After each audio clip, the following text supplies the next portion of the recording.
Pekné ráno, konečne máme chladné noci a jesennú typickú náladu. Jablka nám krajšie začínajú dofarbovať.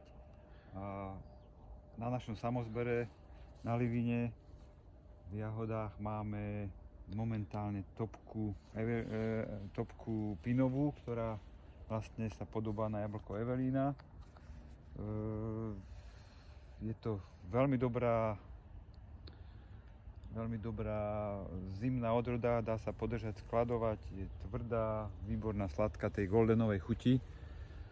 Takže to je teraz taká stálica, ktorej tu najviac dozrieva.